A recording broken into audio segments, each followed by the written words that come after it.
kelas 11 MIPA 3 akan melakukan praktikum fisika. Perkenalkan, nama saya Zafira Nur Fatimah, absen 36. Perkenalkan, saya Anesya Rike Juliarda, absen 4. Perkenalkan, nama saya Bintang Zainubah Adila, absen 5. Di sini saya akan melakukan praktikum momen gaya atau gaya torsi. Kita hanya memerlukan 3 bahan, palu, paku, dan penggaris. Pertama, kita memalu paku di kardus.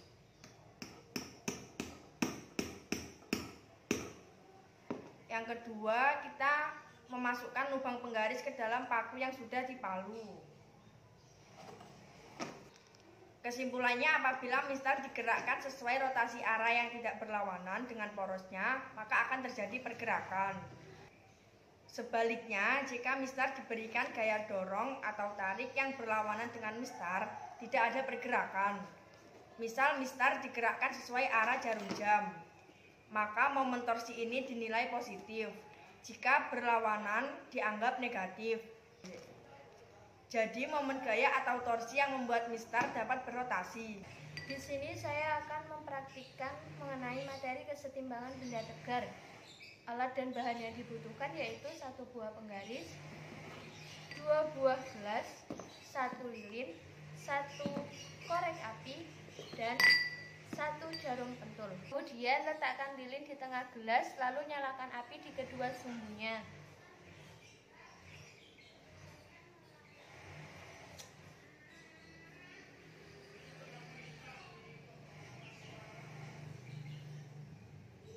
Kesimpulan, kesetimbangan benda tegar apabila titik berat kesetimbangan suatu benda tidak mengalami pergeseran dan perputaran.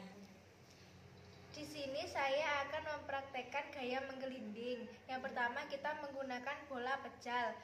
Bola pecal di sini saya menggunakan bola lampu, dan bola perongganya saya menggunakan bola mainan, dan ada bidang miring.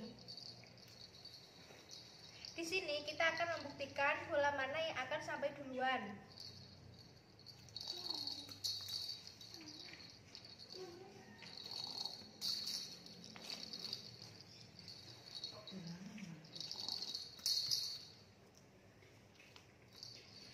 Yang sampai duluan yaitu bola lampu. Karena bola mainan memiliki momen inersia yang lebih besar, maka akan mempersulit gaya menggelinding pada suatu benda. Kesimpulannya yaitu diperlukan gaya gesek terhadap benda tegar yang digelindingkan pada bidang miring. Benda hanya akan tergelincir baik bila tidak ada gaya gesek antar benda tersebut dengan alasnya. Pada praktek ini, momen inersia sangat berpengaruh. Di sini saya akan mempraktikkan mengenai materi titik berat. Alat yang digunakan yaitu penggaris, pulpen, dan kardus berbentuk persegi. Pertama-tama, garis kardus membentuk diagonalnya.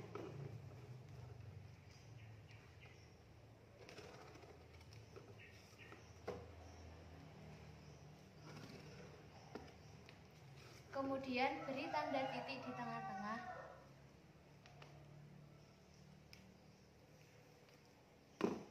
Lalu, tempelkan kardus pada jari kita. Kesimpulannya, jika kita menampang di titik berat, maka benda tersebut akan seimbang. Di sini saya akan mempraktekkan gaya elastisitas. Alat dan bahannya yaitu pulpen, alat tulis, penggaris, karet, kawat, beban batu kecil, dan beban batu besar. Pertama-tama, kita tali karet di ujung pulpen.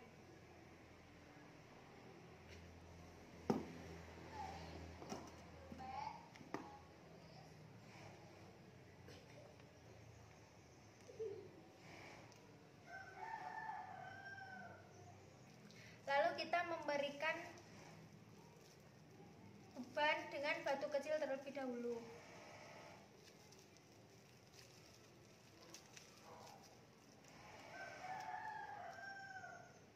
Dan kita ukur.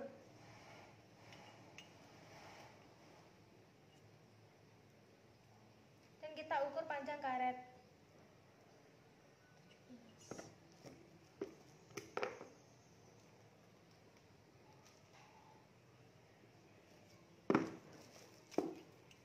Lalu selanjutnya kita menggunakan beban batu yang besar.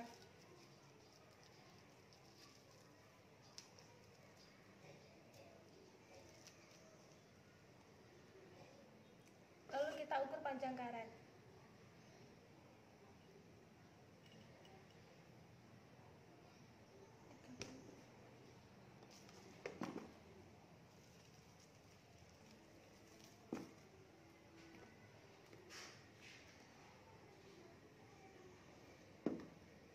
Lalu kita mengukur panjang tali yang sudah kita kasih beban.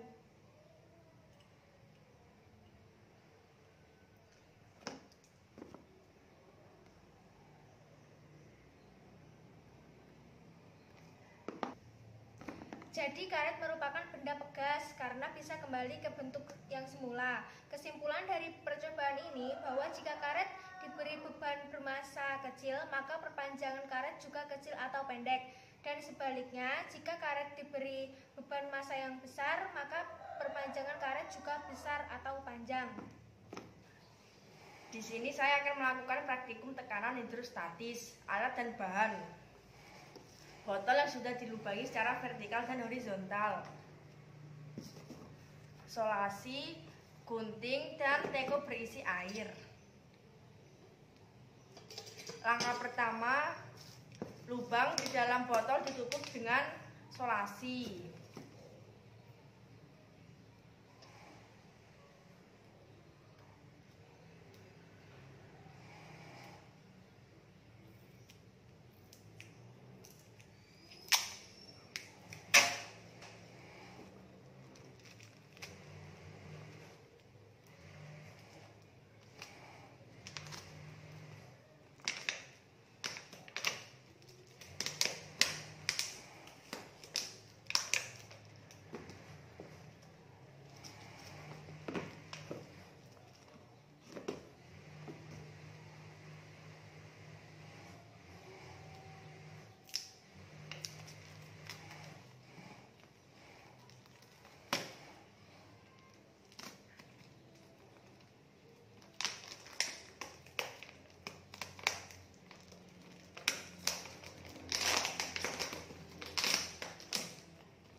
Lalu botol diisi dengan air sampai penuh.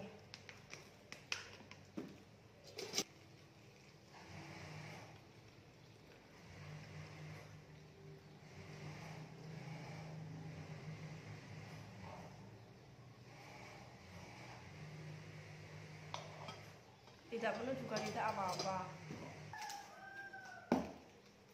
Lalu isi botol kedua dengan penuh, tidak penuh juga tidak apa-apa.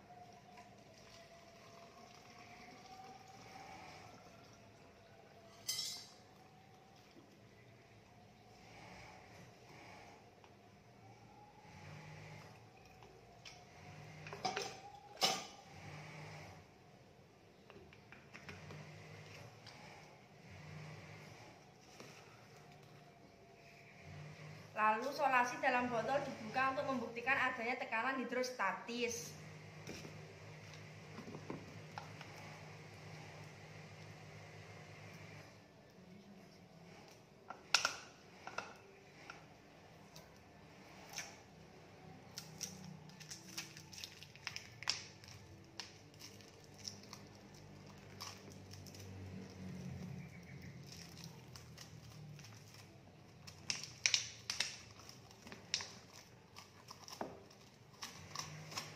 Ya guys,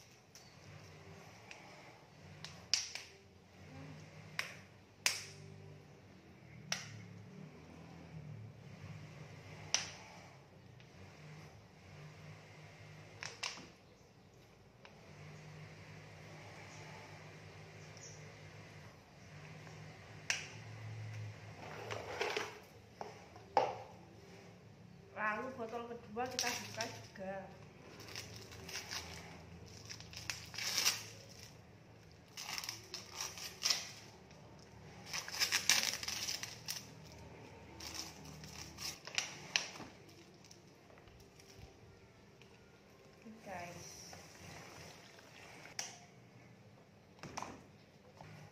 Kesimpulan dari praktikum ini, tekanan hidrostatis berbanding sama dengan kedalamannya.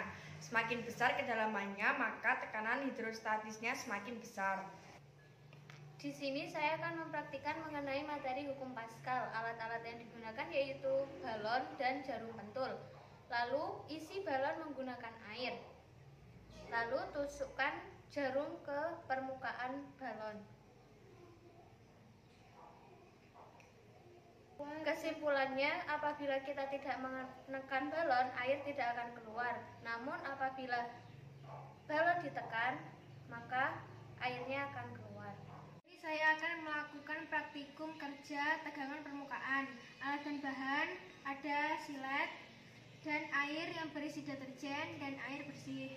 Cara kerja pertama, kita meletakkan silet ke dalam air bersih dan silet akan mengapung. Cara kerja kedua, kita meletakkan silet ke dalam air yang sudah terisi deterjen dan silet akan tenggelam.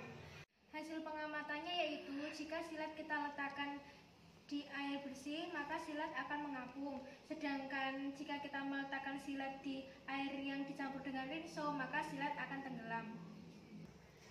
Di sini saya akan melakukan praktikum bab kapilaritas. Bahan yang perlu disiapkan: air, 2 buah gelas ukur, 2 pewarna makanan, pipet untuk mengaduk, gunting, tisu, dan kertas polos. Pertama kita masukkan pewarna makanan ke gelas berisi air, lalu kita aduk, guys.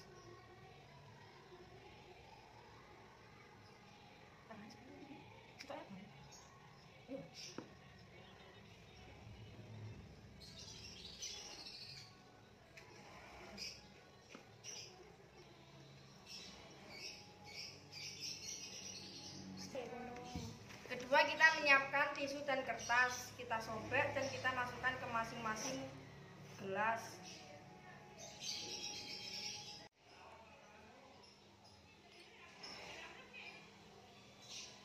Hasil pengamatan dari tisu dan kertas yang dimasukkan ke dalam air yang berwarna, tisu lebih cepat menyerap dibanding kertas polos. Di sini saya akan mempraktikkan mengenai materi hukum Archimedes. Alat dan bahan yang digunakan yaitu 3 buah es batu, 1 gelas berisi minyak penuh, 1 gelas berisi setengah minyak dan setengah air, dan 1 gelas berisi air penuh. Cara kerjanya yaitu memasukkan es batu ke dalam setiap gelas.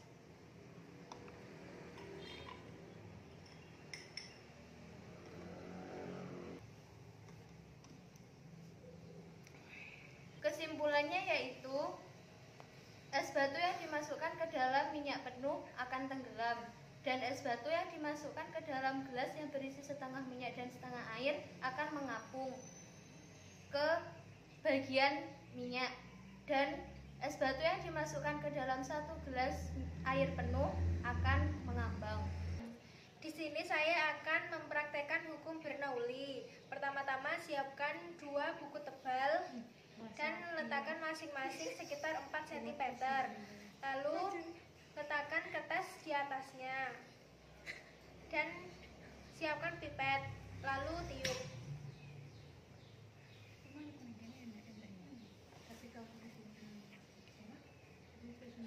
Udara yang dihasilkan pipet menekan kertas untuk ke bawah, karena udara yang dihasilkan pipet lebih kecil dibandingkan dengan udara yang ada di atas kertas ini.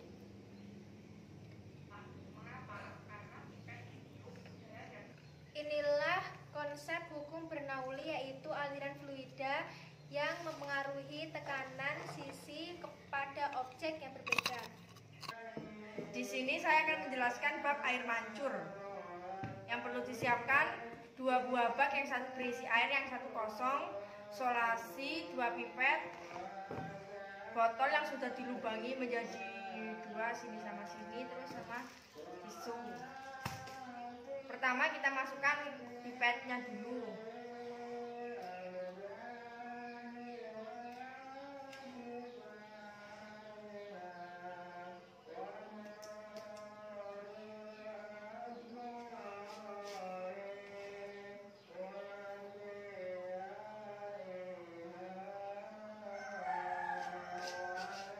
Yang satu panjangnya di dalam, yang satu panjangnya di luar. Setelah itu kita pasang tisu di pipet yang dalamnya panjang. Setelah itu kita solasi.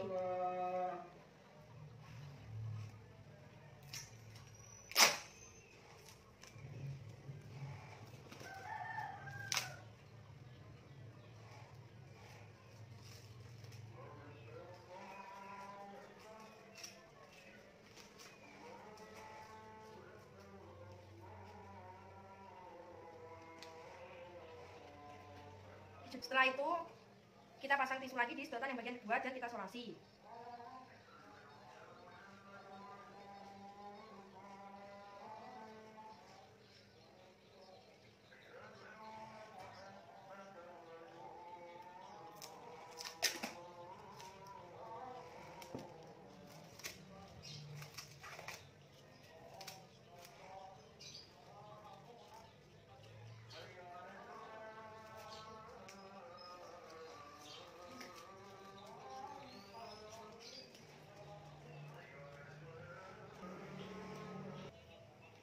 Lalu masukkan air ke dalam botol.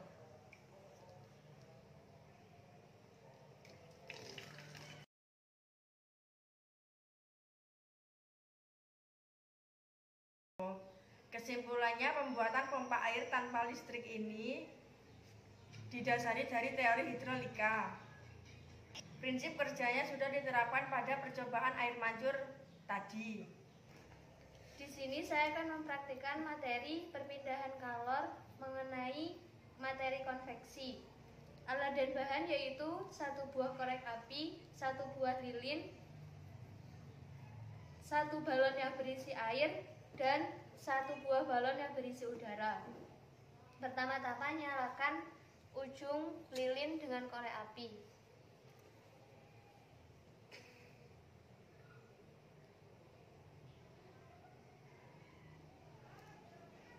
Lalu letakkan balon yang berisi air di atas lilin.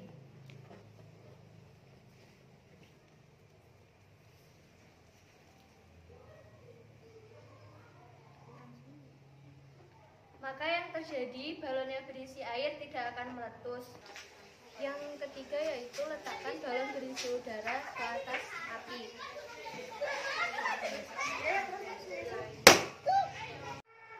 Di sini kami akan melakukan praktek viskositas.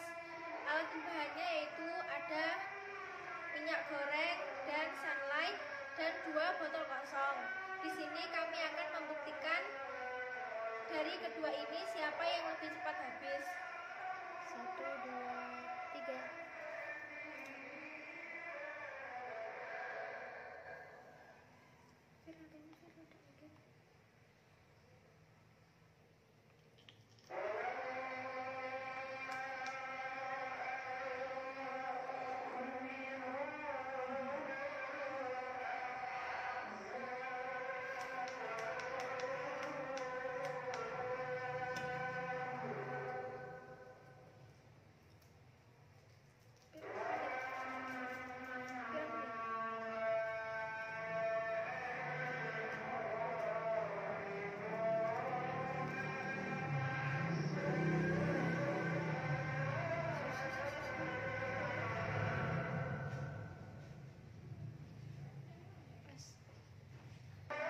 Hasil prakteknya yaitu minyak lebih cepat habis dibandingkan dengan sunlight.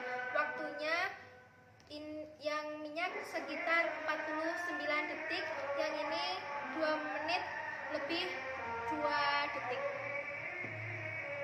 Di sini saya akan menjelaskan bab tentang gaya angkat pesawat. Alat atau bahan yang diperlukan 2 buku paket dan 1 lembar kertas. Beri jarak antara buku paket dan letakkan kertas di atasnya. Langkah pertama, kita akan tiup kertas dari bawah.